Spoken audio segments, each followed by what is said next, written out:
السلام عليكم ورحمة الله تعالى وبركاته. واش اخباركم؟ كيف دايرين؟ لاباس عليكم؟ نتمنى ان شاء الله تكونوا كلكم في احسن الظروف وفي احسن الاحوال، وصباحكم مبروك ونهاركم مبروك ان شاء الله. اليوم جبتكم واحد الوصفة غنشارك معكم. العجينة ديال الكعبة والعقدة ديال اللوز. هنا خديت انا عندي واحد 600 غرام ديال الدقيق الابيض، وهنا عندي زبده نوازيت اللي طحيت منها داك اللبن ديالها، الحليب ديالها، باش ما تتخسرش ديك الكعبه ما تتصوفش. المهم سيكون تعطي حتى المذاق زوين. وهذا عندي بيضه كامله، لان عندي كيلو ديال اللوز غندير 600 غرام باش ما يبقاش خاص، ولا هذا من الاحسن. الملحه مليحه.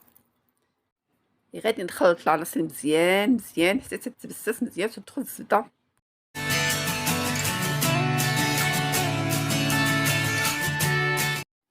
غادي نخلط بهاد الطريقه هادي حتى تتبسس مزيان ديك العناصر وتدخل في بعضياتها. عاد غنبدا نضيف ما زهر، لان هاد العجين هذا تيتعجن بما زهر. انا خديت كاس هنا ديال ما زهر، ضفت له الروح ديال ما زهر باش يجي النسمه في غير ما زهر، وهذا ديال الكعبه تجي من السما مزيان. هنا زدت عاود ضفت شويه ديال الزبده، انا عندي هنا 125 غرام ديال الزبده. المهم درتها عاود زدت شويه لان شفت باقي شويه ناقص. 125 غرام ديال الزبده عندي باش تجي فتيه العجينه ومزيانه. هنا بسس مزيان مزيان كي تشوفوا تدخل العناصر بعضياتها مزيان. غادي نعجن بما زهر ماشي الماء. هنا انا عندي كاس ديال ما زهر نوعيه جيده انا تناخذ دائما، وضفت له شويه ديال الروح ديال الزهر، وغادي نبقى نضيف شويه بشويه لان العجين تيبغي يكون قاصح. هنا راني باقا تنبسس مزيان لان هاديه باش تكون العجينه ناجحه خص هاد العناصر الاولى تبسس مزيان تدخل بعضياتها حتى ما تبقاش باينه الزبده نهائيا. عاولي داك البيض، انا تندير بيضه كامله، كاين اللي تيدير غير الصفر، ولكن بيضه كامله تعطي نتيجه زوينه تجي فتيه. هنا داك الكاس ديال ما زهر اللي ضفت له الروح ديال الزهر، وغادي نخلط مزيان. ما غاديش نضيف كلشي في مره لان العجينه راه ما تندلكوهاش، وما خصهاش تكون جاريه، تكون قاصحه. هنا ندير مزيان ماشي تندلك، راني غير تنجمع برؤوس الاصابع. انا هنا عندي فيديو طويل ما بغيتش نطول عليكم. المهم متابعين تنتمنى الاشتراك لاول مره غتشوف قناتي فضلا ويسع امرا. الله يسهل امركم، ديروا ديك اللايك، الله يجعلكم قصار في الجنه ان شاء الله، والله يفرح الجميع. ديك اللايك باش ترفع المشاهده شويه. عندي المحتوى مزيان ولكن ما عنديش شي قبل مزيان، ما عرفش علاش. المهم كي قلت لكم العناصر تنخدمها مزيان مزيان. تنضيف هنا راني نسيت العسل، ضروري عسيله، العسل واحد المعلقه ديال العسل باش تعطي ديك تجي ديك الكعبه محمره مزيان كي تنقولوا. صافي هنا تنجمع برؤوس الاصابع. هنا راني كملت الكاس ديال المزهر وضفت شويه.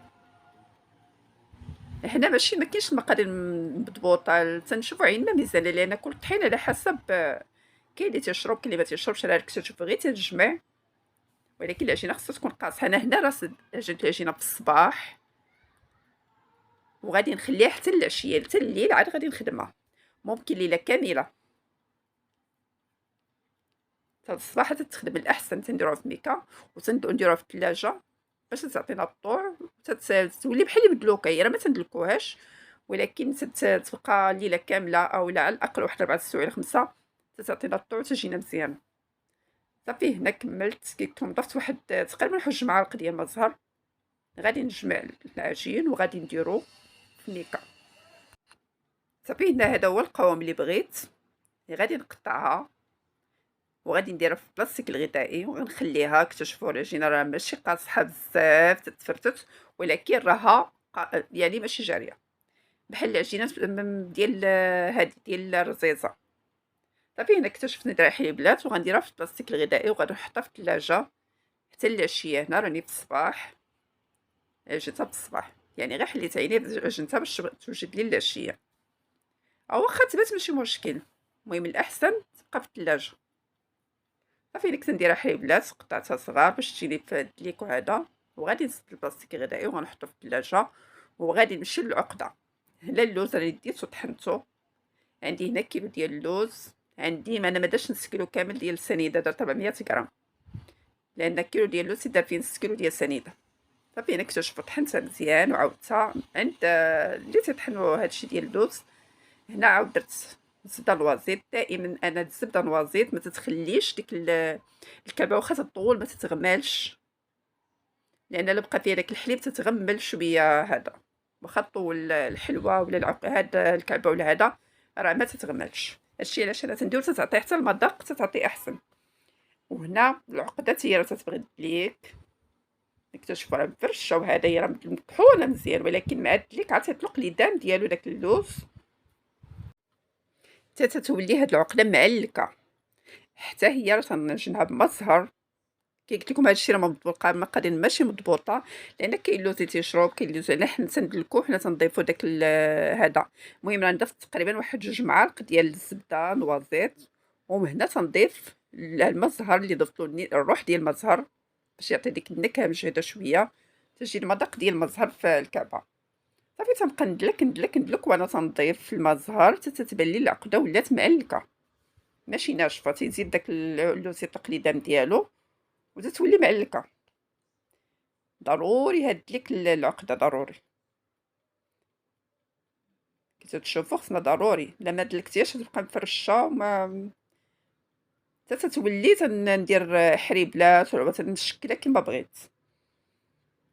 هنا راه بدات تجمع كي تشوفوا، درت المزهر درت ديك الزبيده.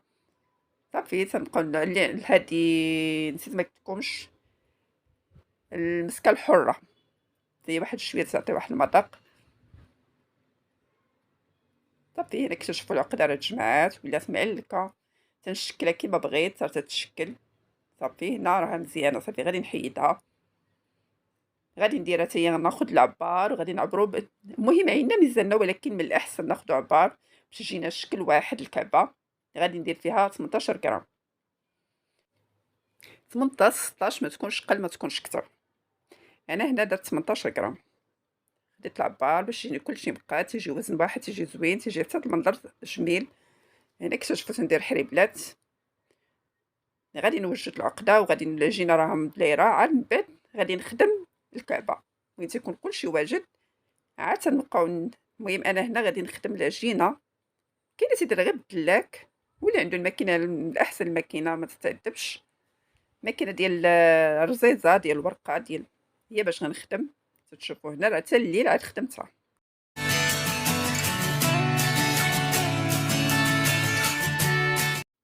تنتمنى الفيديو ديال اليوم يكون نال الاعجاب ديالكم. وما تنسوليش فضلا ويتسع امرا اللي اول مره يشوف القناه اشتراك، تفعيل الجرس توصلكم كل جديد، واللايك ديك البصيمه. ونهايه الاسبوع مبارك للجميع، وشكرا لكم على اللقاء الى